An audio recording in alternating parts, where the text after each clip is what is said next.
Front ആയിരിക്കുമ്പോൾ തന്നെ ഫ്രണ്ടിനെ ചതിപ്പിക്കാൻ ഏറ്റവും എളുപ്പമാണ്. ഏറ്റവും കൂടുതൽ നമ്മൾ ആത്മാർത്ഥമായി വിശ്വസിക്കുന്ന കൂട്ടുകാരെ തന്നെയാണ് നമ്മളെ ഏറ്റവും കൂടുതൽ ചതിക്കുന്നത്. കഴിഞ്ഞ ദിവസം ഒരു ഫ്രണ്ടിന്റെ വണ്ടിയായിട്ട് പോയി.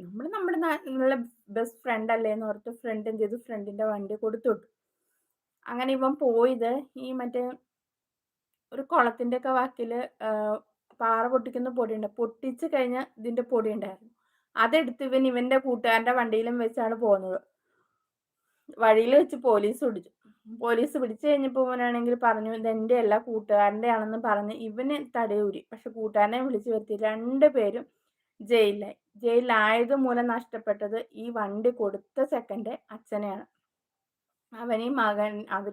ഈ ഒരു മകൻ നല്ല അധ്വാനിക്കുന്നതാണ്. കൂട്ടുകാരെന്ന് വെച്ചാൽ ജീവനാണെങ്കിലും കുടുംബത്തിന് വേണ്ടി നല്ല കഷ്ടപ്പെടുന്ന മകനാണ്. ഒരു വീട് പണിക്കുകയും, പക്ഷെ മാരേജ് കഴിഞ്ഞിട്ടില്ല, നല്ല എഫേർട്ട് എടുത്ത് നല്ല ഇത് ഒക്കെ എടുക്കുന്നത്. പക്ഷെ കൂട്ടുകാരെന്ന് വെച്ചാൽ ജീവനാണ്. അത് ഒരു തെറ്റ് അവൻ ചെയ്തിട്ടുള്ളൂ.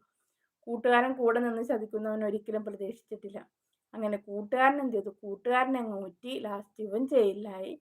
അങ്ങനെ 3-3.5 ലക്ഷം രൂപ കൊണ്ട് കെട്ടിവെച്ച് ജാമ്യത്തിൽ ഇറങ്ങി കഴിഞ്ഞപ്പോൾ അവൻ്റെ അച്ഛനെ നഷ്ടാവുകയും ചെയ്തു. അവൻ്റെ അച്ഛൻ എന്ത് ചെയ്തു, വിഷം കഴിച്ച് മരിച്ചു. അപ്പം എന്ത് ചെയ്യുക, കൂട്ടുകാരന്മാരെ ഒരുപാട് നമ്പാതിരിക്കുക. എന്നിട്ടും കൂട്ടുകാരൻ അച്ഛൻ മരിച്ചത് ഇവനെ അറിയിച്ചിരുന്നില്ല. ഇവനെ അറിയിക്കാതെയാണ് ഇവരാണെങ്കിൽ ഇവന് ജാമ്യത്തിൽ ഇറങ്ങാനുള്ള, ഇവൻ്റെ അമ്മയ്ക്ക് സുഖമില്ലാത്ത ഒരാളാണ്. അപ്പോൾ ജാമ്യത്തിൽ ഇറക്കാൻ വേണ്ടിയിട്ട് ഇവൻ ഒരുപാട് വീട്ടുകാർ എഫേർട്ട് എടുക്കുന്നത് കണ്ടപ്പോൾ ഇവന് മനസ്സിലായി വീട്ടിൽ ആർക്കും എന്തോ പറ്റിയിട്ടുണ്ടെന്ന് മനസ്സിലായി. പക്ഷേ ഈ കൂട്ടുകാരൻ അറിഞ്ഞു ഇവൻ്റെ അച്ഛൻ മരിച്ചെന്ന്, വണ്ടി കൊണ്ടുപോയ ആളറിഞ്ഞു ഇവൻ്റെ അച്ഛൻ മരിച്ചെന്ന്. അങ്ങനെ കൂട്ടുകാരൻ പറയുകയാണ് അവനോട് പറയല്ലേട്ടോ അച്ഛൻ മരിച്ച കാരണം, ഇപ്പൊ ഒന്നും പറയില്ലേ, അവൻ എന്നെ കൊല്ലുമെന്ന്. അപ്പൊ ചെയ്ത തെറ്റല്ലേ. കൂട്ടുകാരെ ഒരുപാട് നമ്പാതിരിക്കുന്നതാണ് എപ്പോഴും നല്ലത്. കൂട്ടുകാരെ എന്നല്ല, നമ്മൾ ആത്മാർത്ഥതയോടെ വിശ്വസിച്ച് നമ്മുടെ കൂടെ നിർത്തിയിട്ടുണ്ടെങ്കിൽ എന്തെങ്കിലും കാര്യത്തിൽ